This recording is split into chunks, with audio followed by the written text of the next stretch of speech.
Okay, so we'll go ahead and get started while folks mosey on in after getting ice cream and cookies and fruit and other goodies. So I'd like to thank everybody for showing up. My name is Matt Winkler. I'm a program manager at Microsoft.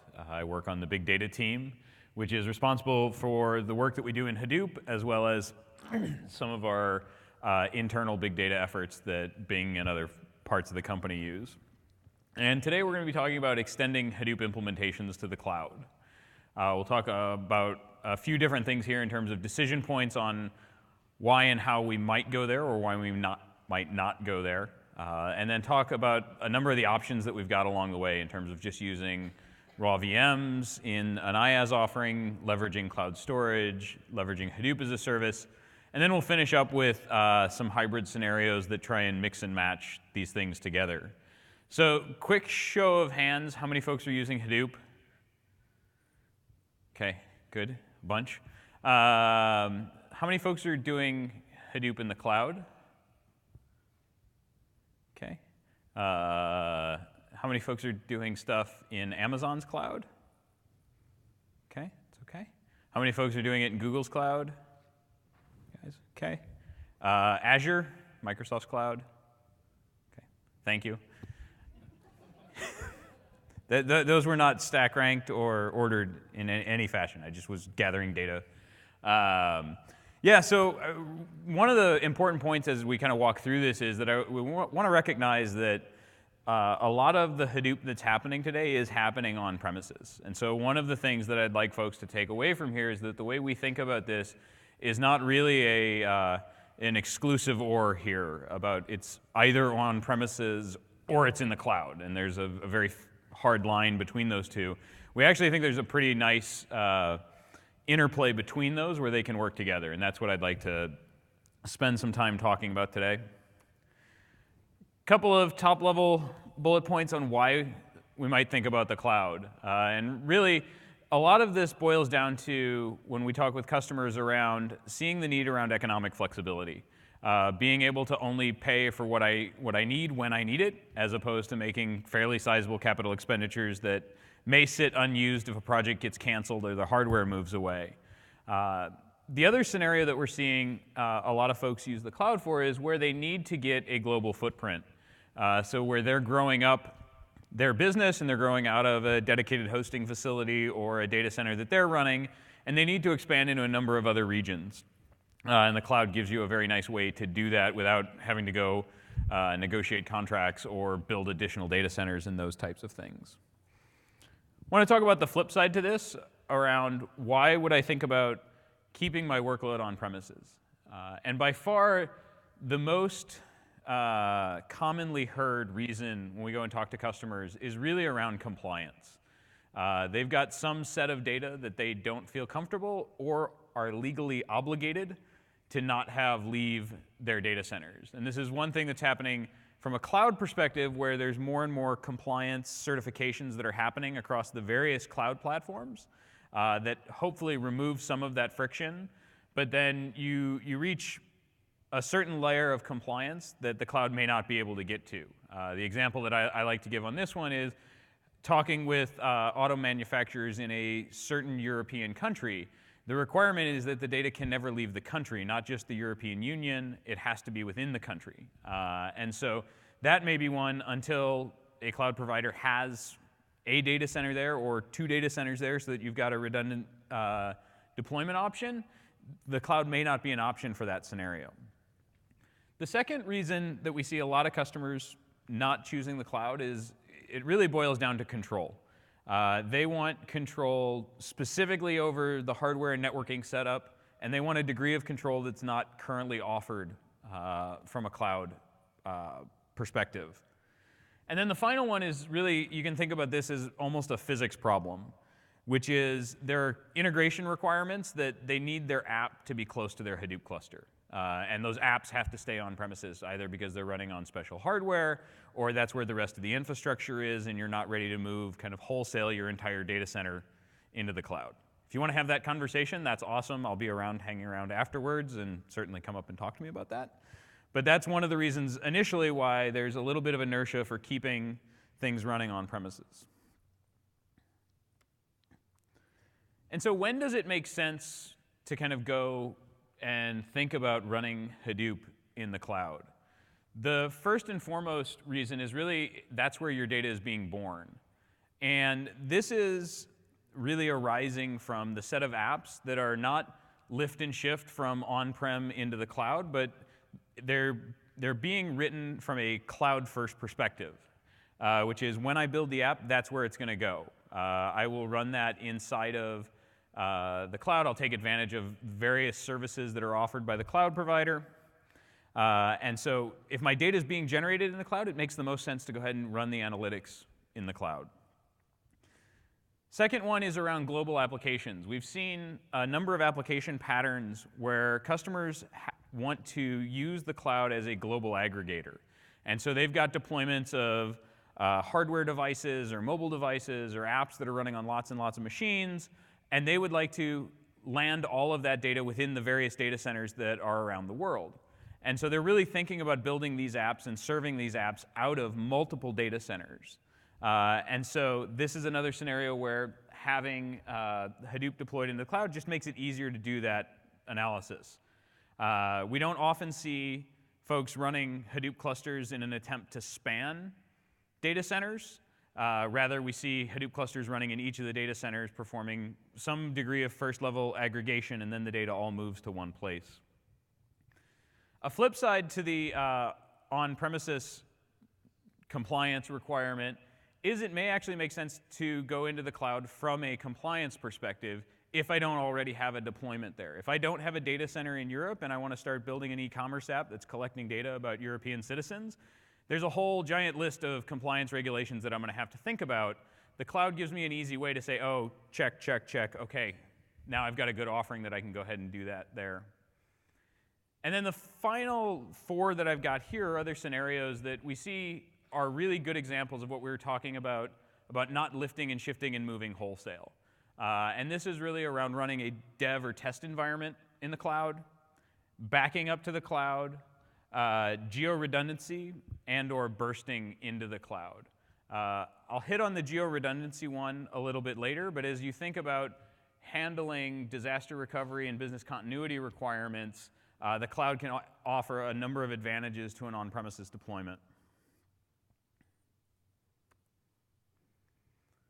So let's start at the various ways one can think about running Hadoop in the cloud.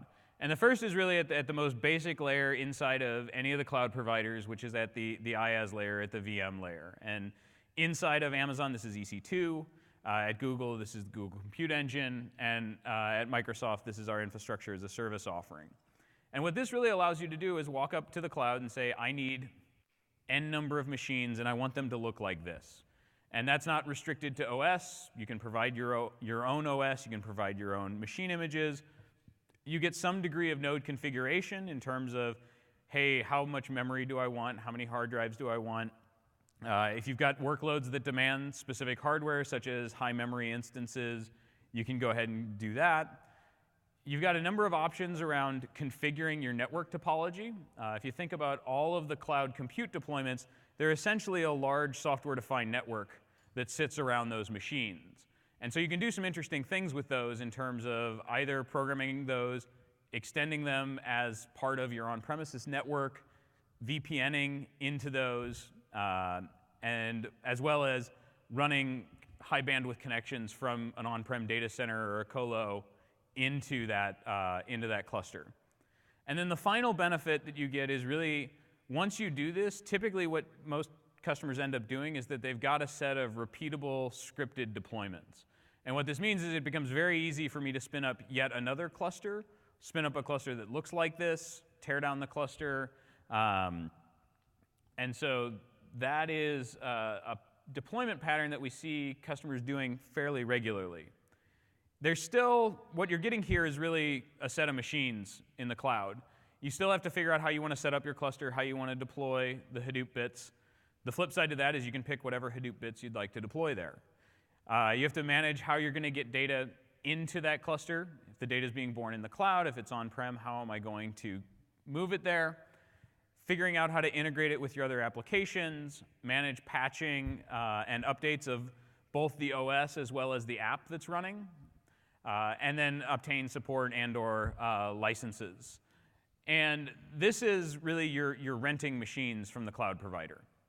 This gives you some economic benefits, but it still is, you're still running a Hadoop cluster. You still need to administer the Hadoop cluster. Any questions on that? Okay, no? And so really, really quick, show a quick set of scripts that we've put together here. So this is PowerShell, so this runs on Windows. This is just, this is how you would deploy an HDP cluster into Windows Azure inside of IaaS. This is actually deploying on top of a Linux image. So we're deploying an HDP on Linux cluster. And really, there's a little bit of setup that I'll do here in terms of which data center would I like to use, which networking affinity group would I like to use. A little bit of cluster setup in terms of usernames, passwords, instance sizes. And then I'm going to walk through, and we've got a set of scripts here that will go out and deploy all of those nodes. And we've used this to deploy up to a 500-node cluster for some customers. This will get your cluster up and running, and then you've got a 500-node Hadoop cluster that's running in our cloud that you can go party on.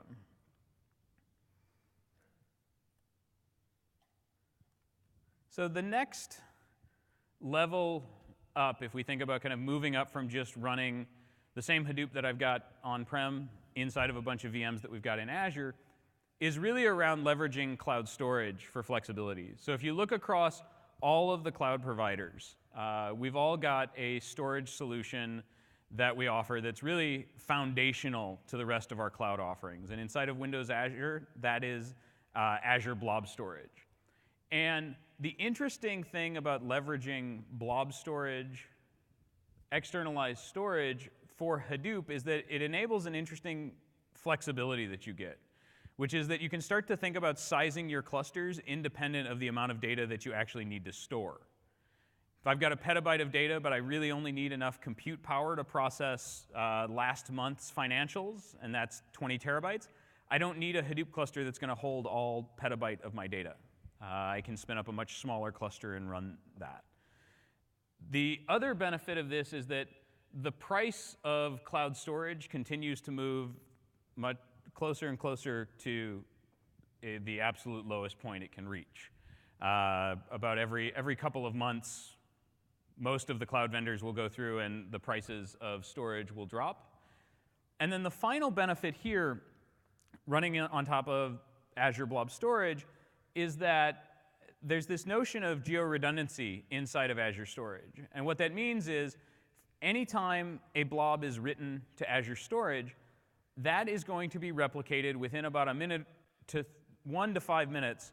That will be replicated to a data center that's at least 400 miles away in a region of similar geopolitical compliance. And that's what the marketing guys make me say to be fancy for. Data that's written in Europe stays in Europe. Data in Asia stays in Asia. In the US stays in the US. As well as in our other data centers in Japan, it will stay in Japan. And while that doesn't solve every compliance concern, it really does allow for a lot of the compliance constraints that customers have to be satisfied, particularly around data in Europe staying in Europe. And what this allows you to do is have a disaster recovery plan for your Hadoop cluster, because every bit of data that gets written into Blob Store is going to be replicated to that other data center. And you can either choose to, in the event of a catastrophe, that will be enabled in the other data center, and you could spin up a cluster there. The other thing that you can do is you can actually enable read-only access to that data in the other data center. And so that's a very nice way for you to have a read-only cluster that's operating on the same set of data until you decide to switch the primary over to the other data center. And there's 2 usage patterns for this. So let me back up a step.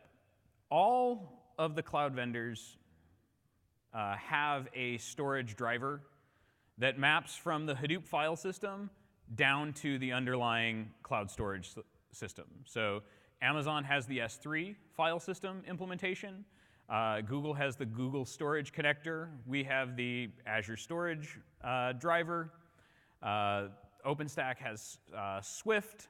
And really what all of these do is map from the set of APIs that Hadoop expects down to the underlying store.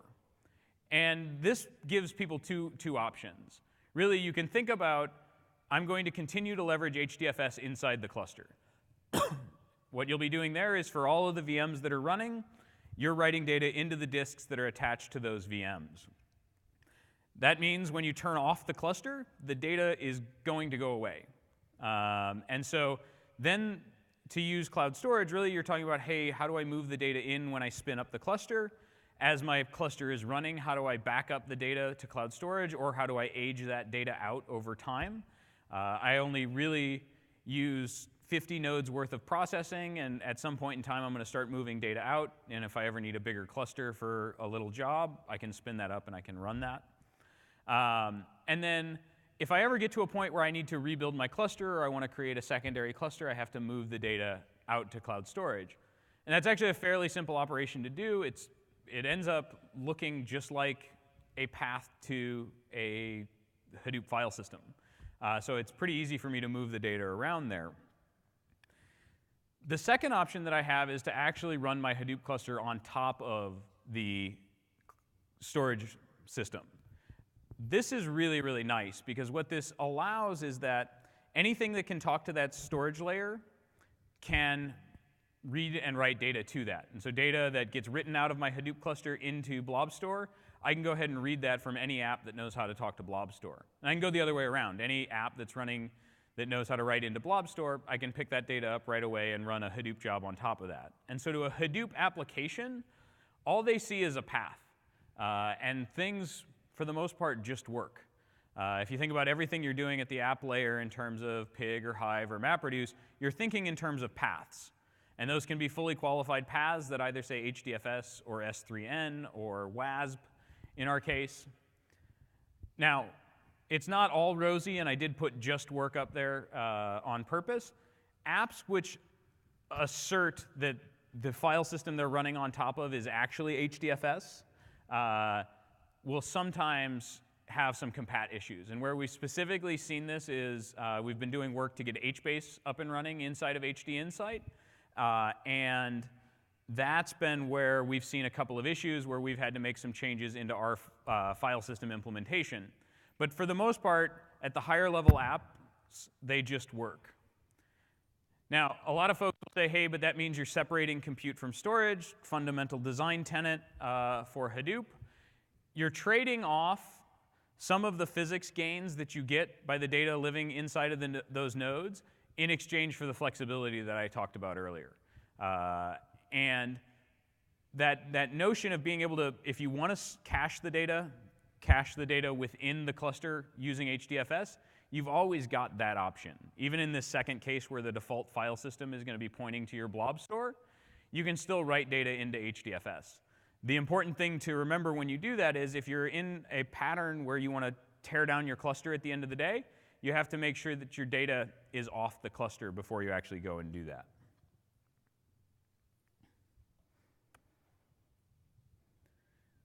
So we've started with just getting some VMs and running your Hadoop cluster up in the cloud. We've added the ability to externalize a chunk of the data that you're storing into cloud storage. The next step up that click stop is really around leveraging Hadoop as a service.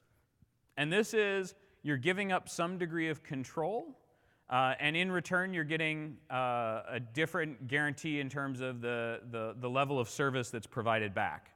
And what you get with Hadoop service offering is that you get cluster creation on demand. So you don't think about I'm spinning up 25 VMs. You think about I'm spinning up a 25-node Hadoop cluster.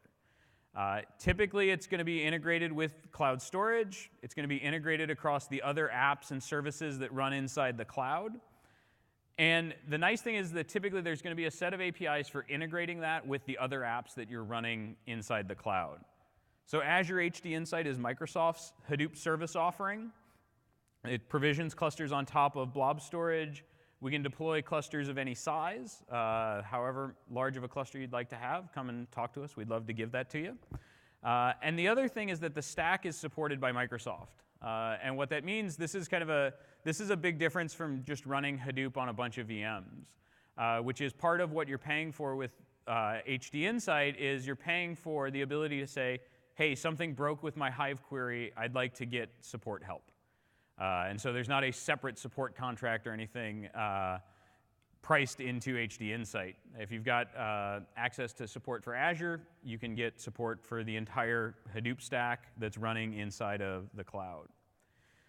And then the really interesting thing is that as Azure grows, we keep adding more and more services. And so there will be things that we'll do to integrate with those services, or you can just use those as building blocks to integrate yourself. And so things like scheduled jobs, things like Azure Active Directory so that you can federate with your on-premises Active Directory into the cloud, Azure websites. All of these things are apps that run inside of Azure that you can integrate with HD Insight. Some of these are things that will go and do a chunk of integration work so that it's seamless and turnkey and just works. You can also just do it yourself as well. So we'll flip over and do a quick demo here. So this is the Azure portal. This is the single pane of glass for everything that we've got running inside of Azure, inside of your subscription. I've got my websites, a bunch of virtual machines that are running, some databases, storage accounts, HD Insight clusters. And when I want to create a cluster, it's really walking up saying, I'd like to create an HD Insight cluster. Got two options here. One is around quick create, the other is custom create.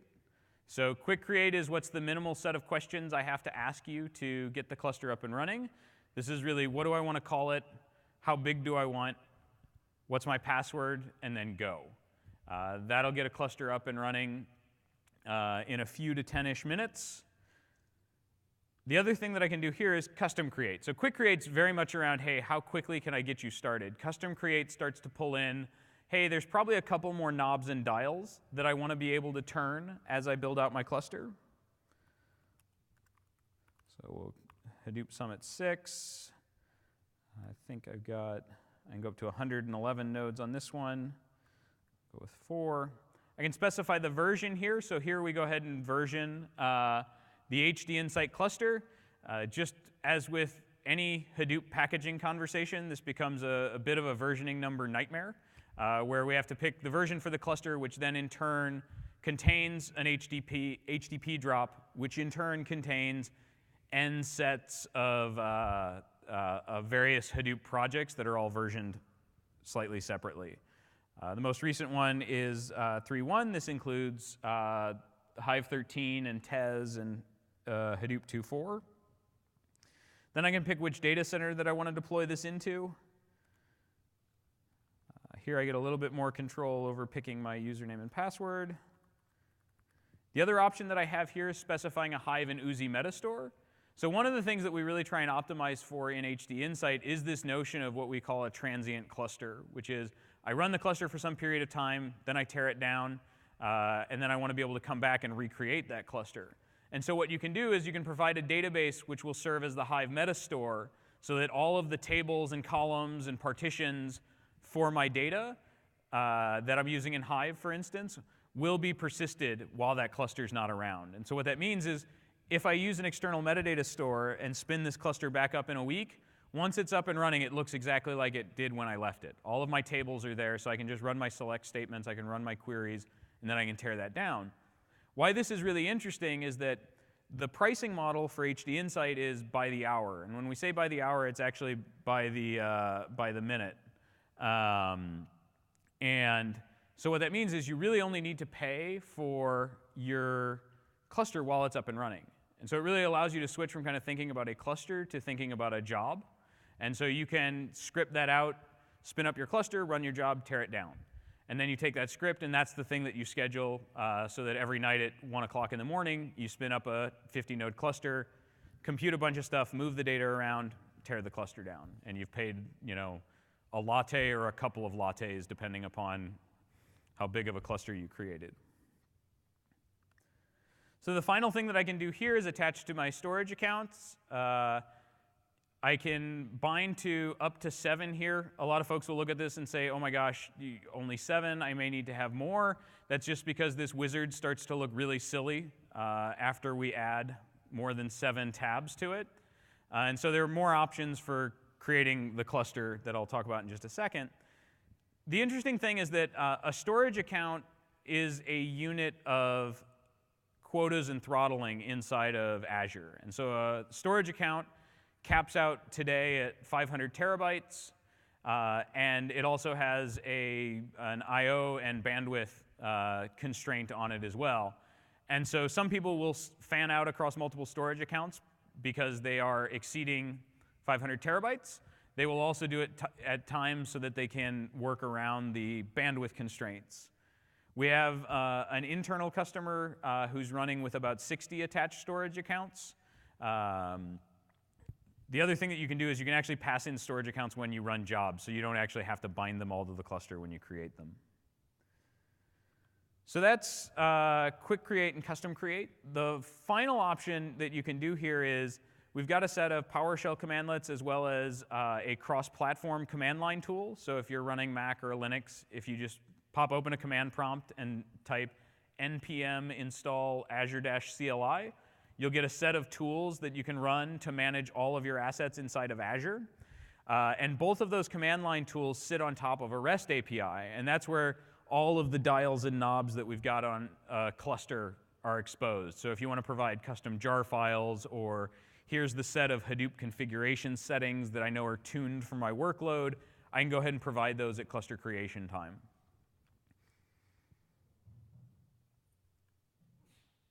Okay.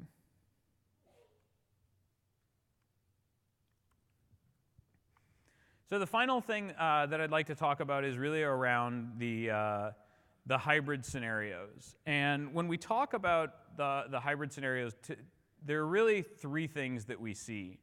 The first one is really around that notion of I simply want to back up my data into the cloud because based on the economics, based on the physics involved in having a disaster recovery plan, I need to get the data in a second location. The cloud makes sense. The second scenario that we see is really this dev test environment, which is, hey, I've spent a chunk of money to run a Hadoop cluster on-prem. That's running my production workload. I want to enable people to be able to play around with it and experiment and write new queries, but I don't want that impacting that workload. And so what I'd actually like to be able to do is spin up clusters on demand and be able to experiment outside of the production cluster that I'm running. The final scenario is really around bursting to the cloud. And this isn't burst to the cloud in the way that we think of with high-performance computing burst to the cloud, because the physics are involved around Hadoop. You don't really burst multiple tens of terabytes of data around. If you put them on a FedEx truck and move them, but that you don't really burst in that case. But if you think about a scenario where, again, I've got a 50-node cluster on-prem that I'm running, I'm backing the data up to the cloud, and then once a month, there is a need for me to not run a 50-node job, a job that's going to take up all 50 nodes, but it needs to take up 500 nodes. I don't want to have to worry about that capacity on-prem. What I'd like to be able to do is, since I'm backing that data up into the cloud, I will spin up my cluster in the cloud, run my 500 nodes worth of work, and then I'll go ahead and tear that down. And so these are kind of 3 scenarios that we think of when we think about Hadoop running on-prem as well as in the cloud and complementing each other. And as I mentioned at the beginning of the talk, it's really not an exclusive choice. It's not you only run on-prem and then no cloud, or it's only on the cloud and then nothing interesting happens on-prem. It's going to be these 2 things.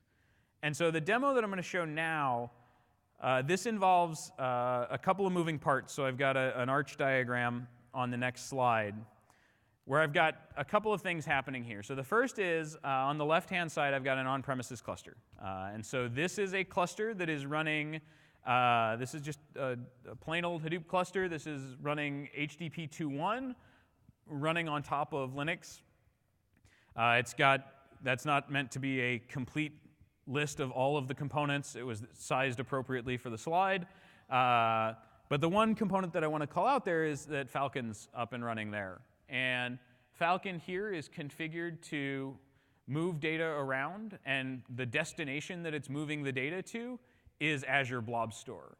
And so what we'll see is Falcon is configured to move the data to Azure. And then once that data is sitting inside of Azure, what I can do is, using the cloud storage driver, I can go ahead and bind to that data. And so the same job that I would run on the cluster on the left-hand side, I could spin up an HD Insight cluster on the right-hand side and run that job. Okay. So there's a few pieces and parts here. The first thing that we'll start off with is Falcon itself. And so this is Falcon that is running on the HDP cluster that's up in Azure. And you'll see there's been a series of these jobs that have run. We'll look at the configuration of the Falcon job. And so what this is really doing is defining a source and a target from on-premises to the cloud. We're defining, hey, every hour I'd like to run this. We're defining a bit of a retention policy and how long this flow is going to be valid for. And then we're specifying where is the data at that I want to grab from. And so this is inside that cluster. So if I opened up my SSH console to that Linux cluster and looked at the file system there, I'd see this path.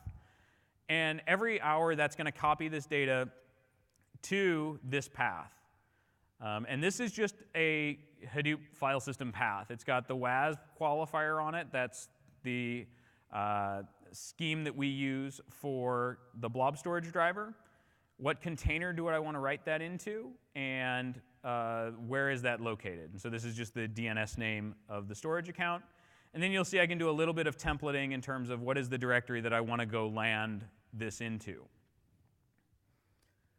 So that is scheduled, up and running.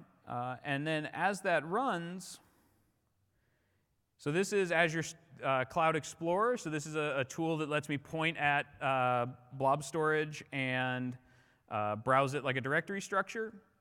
You'll see here, that's that same data now being written into demo container, whack summit demo, whack data, whack clicks. And here is, for every hour that this is up and running, there is a directory that has that data. And if we go over here, you'll see this is the set of data that's being moved on an hourly basis from the HDP cluster on-prem up into Azure Blob Store. Now, the interesting thing about this is I've got a Hadoop cluster that's up and running, an HD Insight cluster that's up and running, that is attached to that same storage account. So if we look here, you'll see it's bound to Summit Demo 1. That's the exact same thing that was configured inside that XML file for Falcon that we just looked at inside of the Blob Explorer. And if I go into this HD Insight cluster, so this is now a HD Insight cluster. This is a Hadoop cluster that's running on Windows inside of Azure that I created a little bit before this talk. And I do Hadoop FSLS, put in that same WAS path. What I'm going to see here is that same set of files. And so what we've shown here is I can go run my cluster on-prem. I'm going to be adding data to that. That's probably partitioned by some scheme that's going to land data by hour, by day. I can use Falcon to configure moving that data, backing it up to Azure Blob Store. And once it's there, I've got a couple of options. I can either just let it sit there because I've backed up my data and now I can sleep soundly at night knowing that it's OK up in the cloud. I could spin up another HDP cluster that mimics the one that I've got running on-prem and get access to that data and pull it in. Or I could take advantage of HD Insight and programmatically schedule a job or schedule that cluster to be created, bound to that storage account, and then I can access that same data. And since it's the same set of Hadoop bits, the same Hive queries are going to work in all those places, the same set of pig jobs are going to run. And so you really get a series of choices across the spectrum as long as that data is moving up into the cloud.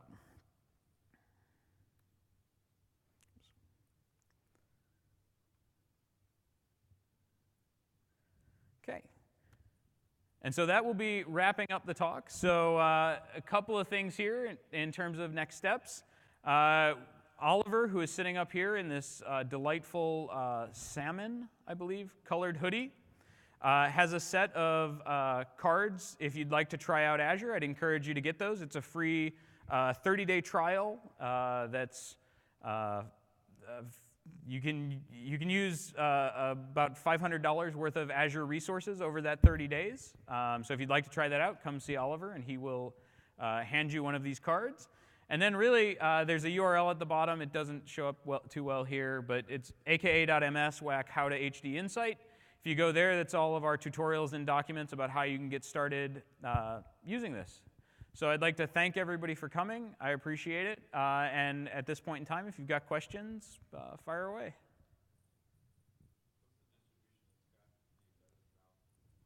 So that's in 2.1. So the question was, which distribution has Falcon? Yeah, so the pricing model for HD Insight. Yeah, so the pricing model's pretty simple. There's an hourly charge per node, and so as you add more nodes, you will incur more cost. We typically talk about it as an hourly charge, but we actually bill at the minute, and so it's obviously prorated by however many minutes your cluster's up and running. And you should think of it as priced in the same ballpark as what VMs are priced at. Yes, and then that's for when your cluster's up and running. And then the other price is around storage. There are a couple of options you get with storage. The first is based on how much data are you going to store. And obviously, as you put more data in, we'll charge you less. And then there's a set of options in terms of you can choose, by default, your data is going to be geo-replicated, which is what I talked about earlier, that kind of geo-redundant storage. You can turn that off. And we'll charge you a little less. We can also, there's a third option, which is read-only geo-redundant, which will allow you to have read-only access to the secondary, and that one we charge you a little more. And so that's just per gigabyte per month is the way that gets expressed. No, it's included in Azure support. Yes? Yeah, you showed how to move data from Hadoop to the Azure storage. Mm-hmm. How would you bring that back? Do you need to spin up a Hadoop cluster, or does the Azure storage offer connectors back? No, so you could do a couple of things. You could kind of do the exact reverse of what I showed, which would be configure Falcon to move the data back in. But the thing is, you wouldn't have an Aussie or any of these CPs on the other end since you don't have a Hadoop cluster up, or am I wrong? So the other thing that you could do is, so that file system driver is getting checked into Apache now, and so that can be included in your on-prem cluster. So that on-prem cluster that I had here has those bits, and so then you could just move the data back. Two things to be aware of. One is just the general physics problem that you're inducing, which will be whatever the pipe is between you and the cloud. The second one is cloud providers generally don't charge for ingress, but they do charge for egress outside of the data center. And so as long as the data stays in the data center or you're putting data there, you'll be fine. But that's just something to be aware of if you were going to be moving a bunch of data out, is that typically there's an egress charge. Thank you. Any more questions? I'll bring the mic to you. Hold on.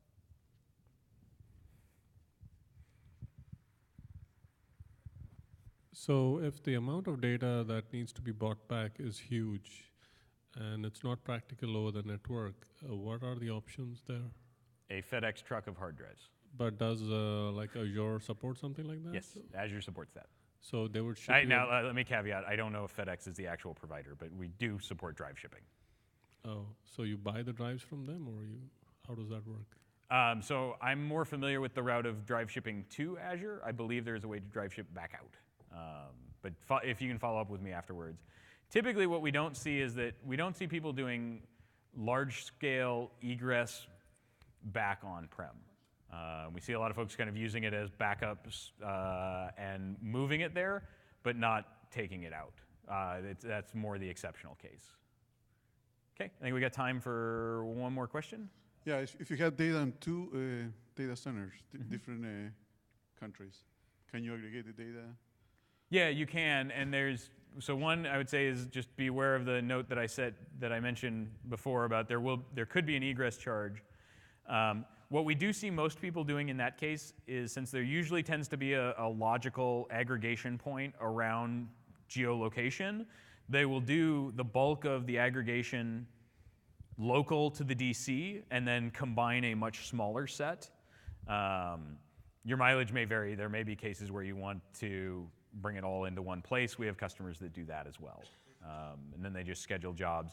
There's a very simple API around moving data from blobs. So I'm now getting the hook. So I'd like to thank everybody, see Oliver for cards, and then enjoy the rest of Summit.